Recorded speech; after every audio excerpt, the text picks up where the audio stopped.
Olá, alunos, tudo bem com vocês? Agora iremos estudar Geografia no 8º ano, o final do capítulo 3. As últimas coisas que faltam falar sobre questões de desigualdade. Basicamente, nós iremos estudar hoje a desigualdade no continente africano, tudo bem?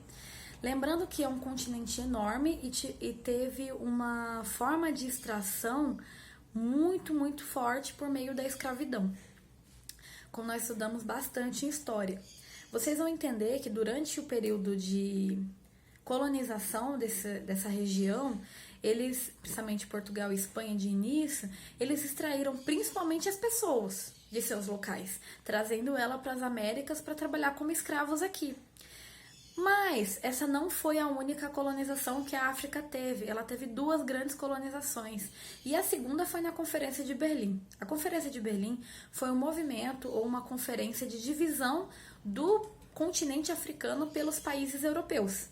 Então, basicamente, eles sentaram, decidiram que região ia ser de qual país, determinado pelo poder.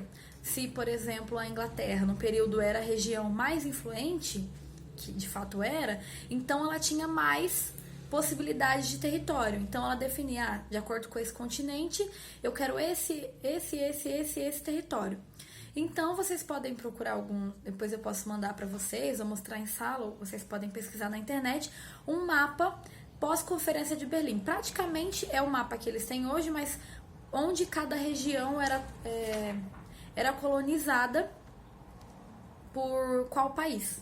Então, a França, a Alemanha, vários países, eles acabaram pegando áreas africanas. Por isso também, alguns países africanos, eles têm uma divisão entre um país e outro bem retinha, porque foi praticamente com uma régua que foi definido. Não foi considerado povos, não foi considerado línguas, não foi considerada cultura ou questões geográficas, como vocês sabem, né? Existem várias formas de fronteira, mas as principais são a fronteira política e a fronteira natural.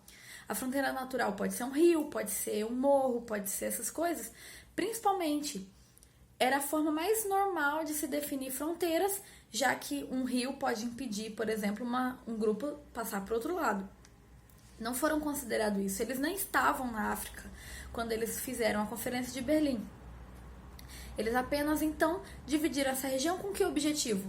Livre comércio e regiões para comercializar. Então, eles poderiam passar de uma região para outra, tanto para extrair matéria-prima, quanto para ter mercado consumidor, tudo bem? Então, o livre comércio é o foco principal desse período. É por isso que eles fazem, sem respeitar a cultura, os povos que lá habitavam. A principal utilização, o principal meio que eles utilizaram foi o plantation. Nós já falamos sobre plantation no ano passado, mas revisando um pouquinho, são aquela forma de produção por 4 características principais: o latifúndio, a monocultura, o trabalho escravo e o foco na exportação, principalmente para a metrópole. Então, eles, por exemplo, plantavam cana-de-açúcar e mandavam para a metrópole. Plantavam algodão e mandavam para a metrópole. Então, eles vão plantando e mandando sempre com o objetivo de que, pelo motivo de que eles estavam colonizados por essa região. Muitos países demoraram muito recentemente e alguns países ainda são colonizados pela Inglaterra até hoje por causa da Conferência de Berlim. Pode não ser uma colonização direta, tão influente como era, mas ainda assim garante com que eles tenham um certo poder de pelo menos ter que pagar um tributo ou definir algumas coisas com base nesse país de origem. E também utilizando, como nós estávamos falando do plantation, o mercado triangular, comércio triangular que nós falamos antes. Então, eles vendiam para outras regiões, plantando uma coisa aqui, comprando ali com o pagamento da coisa que ele plantava aqui e sempre produzindo uma coisa, em vez de trocar dinheiro, nem sempre funcionava. Às vezes era um comércio triangular com produtos mesmo. Então, mesmo depois da descolonização, depois do período em que os povos começaram a lutar pelo seu direito de ser livres, né, as suas regiões, ainda tinha muita dificuldade porque eles praticamente só produziam ou só eram fornecedores de matéria-prima, nunca puderam se desenvolver com comércio bem estruturado, porque eles dependiam muito da sua metrópole ou com uma indústria. A maioria dos países, praticamente só a América só a África do Sul, desculpa, é que tem uma indústria mais desenvolvida, e ainda assim não é muita coisa. A balança comercial deles acabava muito desfavorável, porque eles sempre vendiam matéria-prima e tinham que comprar todos os outros produtos industrializados, produtos mais caros.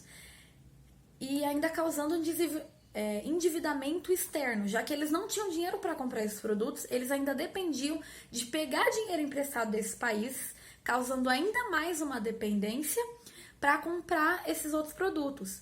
As cidades foram cada vez mais crescendo sem uma estrutura, sem um planejamento, tinham problemas de educação, saúde, moradias. Muitos países lá não tem saneamento básico, não tem estrada, não tem rede de esgoto, né, que faz parte do saneamento básico, não tem médicos para atender toda a população. Imagina nesse período de coronavírus, por exemplo, muitas pessoas devem simplesmente estar morrendo sem nem ter a chance de ir para um hospital, porque eles não têm estrutura para isso mesmo, não conseguiram se desenvolver. E aí, conforme isso foi acontecendo, foram surgindo grupos extremistas contra essa colonização, principalmente grupos muçulmanos. Ano passado a gente estudou no início do ano sobre o povo muçulmano, sobre o islamismo. O islamismo na África está cada vez mais crescente. A África já foi um continente muito o português, ele desenvolveu muito o catolicismo, mas cada vez mais o povo muçulmano está mostrando caridade para essas pessoas necessitadas e transmitindo mais o islamismo. Então, muitas pessoas têm se aderido ao islamismo. Com base nisso, eles desenvolveram o Boko Haram, que é um grupo extremista, que a tradução significa a educação ocidental é pecado. Então, o que eles querem mostrar com isso? Que é o mundo ocidental que vai salvar a África. O povo muçulmano, eles acreditam muito na educação, então quem é muçulmano tem a possibilidade de estudar, tem uma estrutura melhor, então consegue se desenvolver melhor. E cada vez mais eles vão lutando contra essa colonização, contra até a globalização, que determina. Na globalização iremos estudar mais no próximo capítulo, mas a globalização, ela fala sobre um mundo em que cada vez mais nós somos mais parecidos. O que é vendido hoje aqui no Brasil é vendido na China, o que é vendido na China é vendido no Vietnã, o que é vendido no Vietnã é vendido nos Estados Unidos, e assim vai. Todos os mesmos produtos, e vamos falar mais sobre isso em filosofia e em geografia, nas próximas aulas. Outra coisa que eles têm muito são os conflitos a aula tá ficando muito longa. Os conflitos por meio dessa conferência de Berlim. Porque lembra que eu falei que eles não consideraram povos? Você acredita que por meio de um continente tão grande, todos os povos e etnias eram amigas? Nem todas. E eles apenas determinaram território sem considerar isso. Então, eles têm diversos conflitos, principalmente Ruanda, Sudão e Nigéria. Mas não são os únicos. Vários países têm muitos conflitos por causa de povos. Se você nunca assistiu o filme O Aluno, da Netflix, ele mostra bem um senhor de 80 anos que só vai estudar, ser alfabetizado quando é muito mais velho, porque durante a infância dele, ou a juventude dele, ele estava lutando contra etnias rivais porque eles estavam na mesma região. Então, Ruanda, por exemplo, como nós estávamos falando, ele tem conflitos violentos étnicos, que já morreu mais de 1 milhão de pessoas, porque não são grupos que são amigos, acreditam em crenças diferentes, querem ter um líder que represente os seus ideais, e não é isso que acontece, porque eles são grupos diferentes e acreditam em coisas diferentes. Nós temos o Sudão, que tem muitas guerras separatistas, porque o norte e o sul são diferentes. O norte é muçulmano e o sul é de negros católicos. Então eles têm diversos problemas sociais por acreditar em Deus diferente, em crença muito diferente, porque o modo de vida acaba mudando, tá bom? E um é muçulmano, o outro são negros católicos. Então, até a história deles acaba sendo diferente. E se a história, a cultura é diferente, é muito difícil unir os povos. Nós temos a Nigéria, que também é um conflito étnico-religioso, em que o norte é muçulmano e o sul é cristão. Dentre a Nigéria, nós temos um outro problema, porque são mais de 250 grupos étnicos diferentes lutando para serem representados.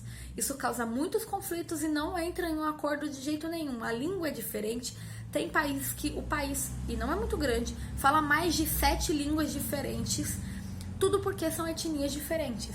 Então você pensa diversos conflitos e que não permite com que o país desenvolva e cresça por causa desses conflitos. Então, ampliando as desigualdades no continente africano. Muito obrigada.